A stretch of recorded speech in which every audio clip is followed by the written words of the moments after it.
My name is Violeta Nieves. I'm a UTMB dietetic intern. I'm going to give a mini presentation on reactive hypoglycemia after bariatric surgery. The objectives of this presentation is to define and explain reactive hypoglycemia, be aware of the signs and symptoms, and identify 3 nutrition counseling tips for reactive hypoglycemia. There's 4 main types of bariatric surgeries performed in the United States. Adjustable gastric band, also known as the lap band, the Roux-en-Y gastric bypass, also known as Roux-en-Y, the duodenal switch, also known as the biliary pancreatic diversion, and the last one is the vertical sleeve gastrectomy, or also known as the gastric sleeve.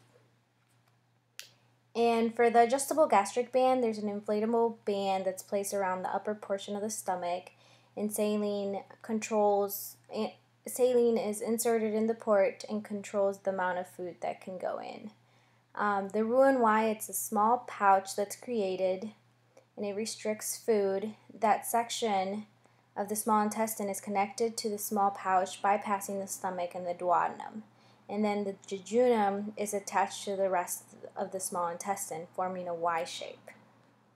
For the gastric sleeve, approximately 80% of the stomach is removed and it resembles a banana shape. For the duodenal switch, also known as the biliary pancreatic diversion, a large portion of the stomach is removed, and the small intestine is divided with one end attached to the new pouch, so that when the patient eats, food empties directly into the last segment of the small intestine. The bypass small intestine carries the bile and pancreatic enzymes, which are needed to digest fat and protein. That portion is reconnected to the last portion of the small intestine. I want to point out that hyperglycemia after gastric banding and gastric sleeve have been documented in research, but to a much lesser degree.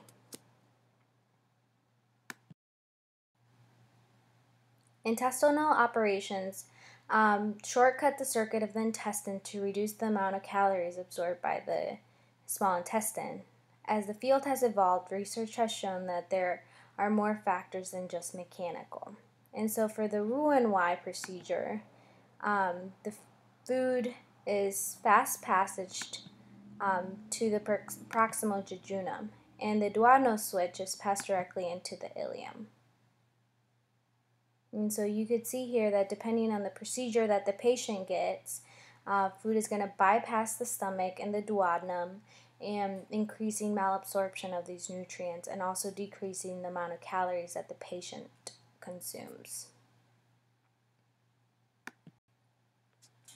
So just to explain the purpose of insulin, it's a peptide hormone made by the pancreas. They're produced by beta cells in the pancreas, and then the cells in the body need sugar for energy. However, sugar cannot go into most of the cells directly. After a patient eats food, or anybody, the sugar levels rise, and cells in the body, known as beta cells produced by the pancreas, are signaled to release insulin into the bloodstream. Insulin then attaches to and signals the cells to absorb sugar from the bloodstream. Insulin is often described as the key, which unlocks the cell to allow sugar to enter the cell and be used for energy. So there's many benefits to bariatric surgery.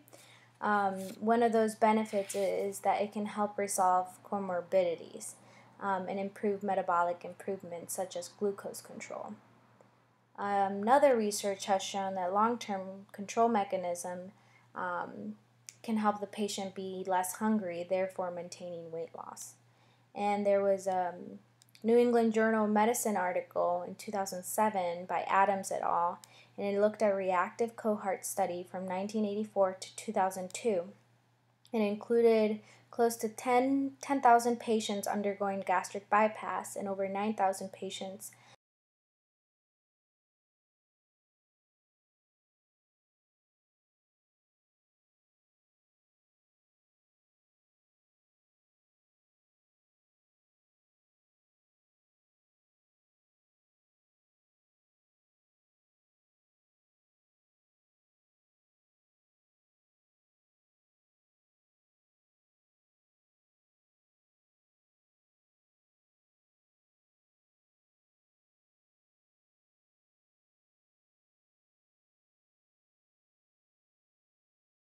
And early dumping syndrome, there's many benefits to bariatric surgery, but there also can be side effects. And one of those side effects is early dumping syndrome. And so this occurs 30 to 60 minutes after indigestion of simple carbohydrates. This is due to the rapid emptying of food into the jejunum, as I explained earlier. Some of the symptoms of dumping are nausea, vomiting, cramping, diarrhea. It can occur post-operatively in about 50% of gastric bypass patients. And early dumping syndrome is it can be like a negative feedback for the patient. If they eat high carb, simple carbohydrates, and they get early dumping and experience these symptoms, then they might have negative feedback towards that causative food. And there's also a late dumping syndrome, also known as reactive hypoglycemia. And so hypoglycemia after eating, which is usually within 4 hours after eating, and this is due to when the blood glucose levels become dangerously low following a meal, which theoretically after a patient eats a meal, blood glucose should go up, but then stabilize back to normal. And so with bariatric patients,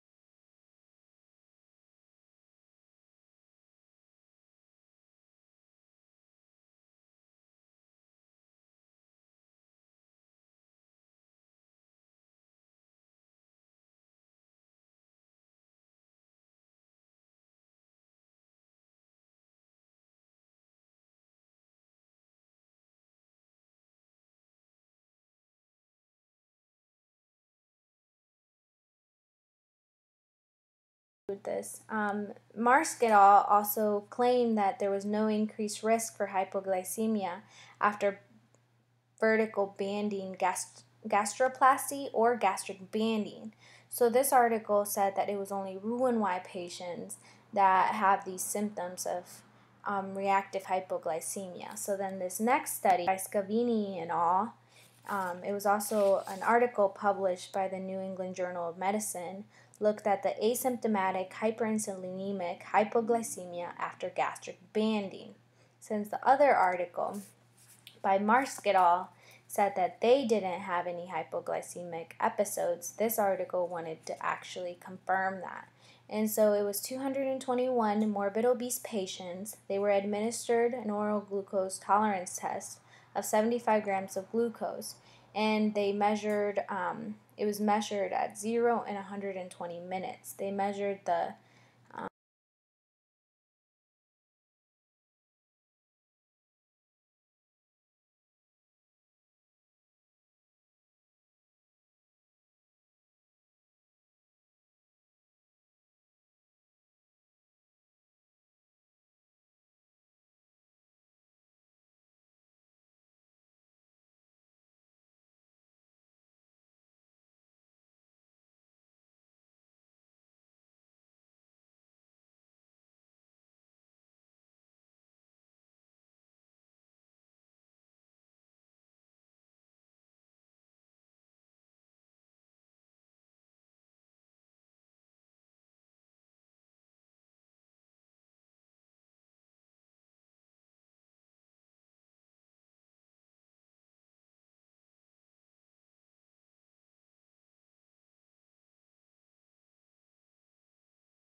So these are normal blood glucose levels. These levels are based on the American Diabetes Association. So before a meal, pre-prandial levels should be between 70 and 130 milligrams per deciliter. And 1 to 2 hours after beginning of the meal, postprandial, the patient should be less than 180 milligrams per deciliter. And fasting should be less than 100. And so now I'm going to describe three classifications of hypoglycemia: mild, moderate, and severe. And so for the first one, mild hypoglycemia, this is a low blood glucose lower than 72 milligrams per deciliter. And so the symptoms include shaking, fast heartbeat, sweating, hunger, numbness, headache, or even a stomach ache. For moderate hyperglycemia, this is a blood glucose less than range between 45 and 70 milligrams per deciliter. And so symptoms of moderate hypoglycemia include anxiety, nausea, headache, impaired vision, personality change, irritability, poor coordination, slurred or slow speech. For severe hypoglycemia, this is a blood glucose less than 43 milligrams per deciliter. So this can be very dangerous. So this includes the symptoms include dizziness, irritability, drowsiness, fatigue, unconsciousness, and even seizures or convulsions. So a diagnosis of hyperglycemia is not just based on the symptoms. Rather, endocrinologists look for the presence of the Whipple's triad. And so the Whipple's triad includes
So now I'm going to talk about the proposed etiologies.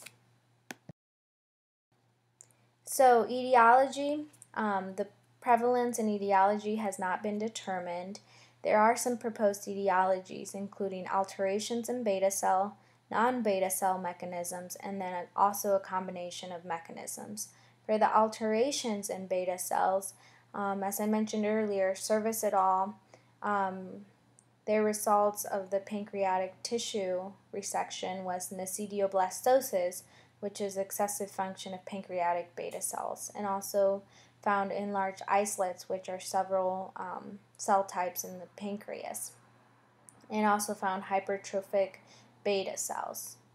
And another proposed etiology in the alterations in beta cells is an increase in hyperfunctioning. This can include the hormone, an increase in glucagon-like peptide 1, abbreviated GLP-1, and this has shown to be increased by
patients should know when to notify their physician. And so it's important to inform the whole multidisciplinary team, and then also symptoms can be severe and the patient might also be unresponsive to dietary changes. This is important because the patient might undereat or be malnourished due to fear of eating, or This is very important since bariatric patients come to the clinic to lose weight, but having these symptoms, they might be overeating to treat the repeated low blood glucose levels. And so when the bariatric patient overeats, more likely they're going to gain weight.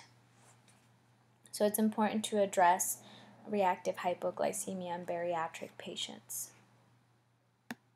And so the nutritional management, most patients do respond to nutrition modification. And so I listed some of the interventions, including eating 5 meals a day, spreading out your meals and snacks 2 to 3 hours apart, including protein at each meal and snack, and avoiding simple sugars and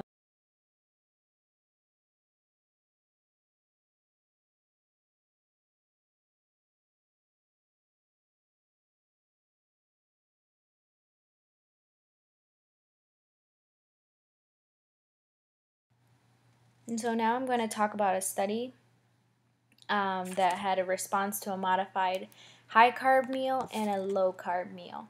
And so the study name is post gastric bypass.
Here's this graph with the high carb and the low carb testing.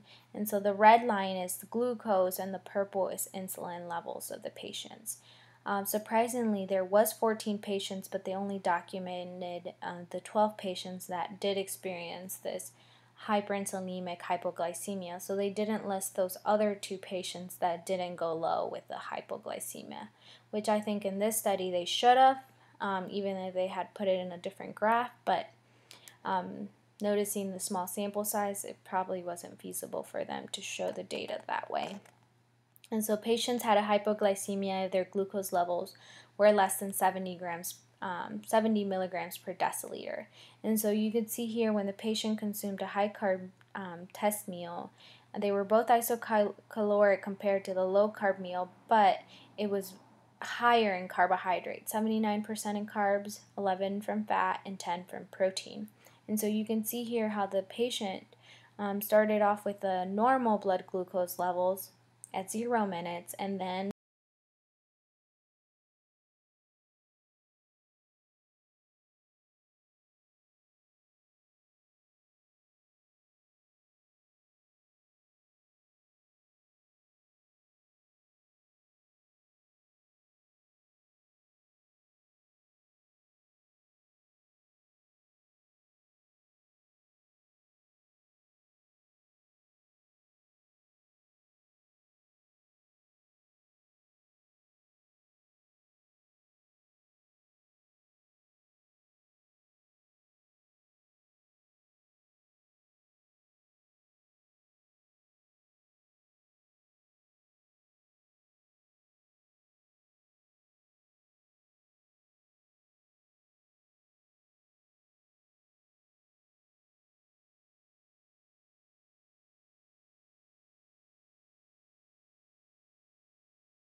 Here are some snack ideas that can help treat a low blood glucose level, and so some examples are crackers and cheese, pita and hummus, nuts and yogurt, and probably a whole wheat bread with some peanut butter might help the patient bring glucose back to normal. And so pharmacological management might be ideal for some patients when nutrition alone isn't helping relieve their symptoms. So 3 to 5% might need pharmacotherapy or medical treatment.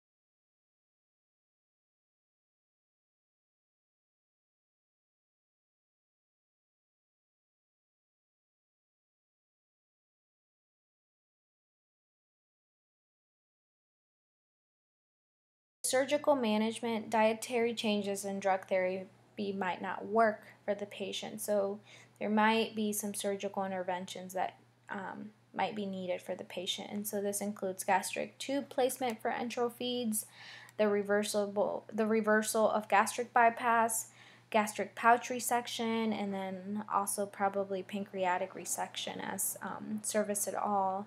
Did with their 6 patients. And so it's important to tell the patient that the reversal of gastric bypass sometimes can be ineffective.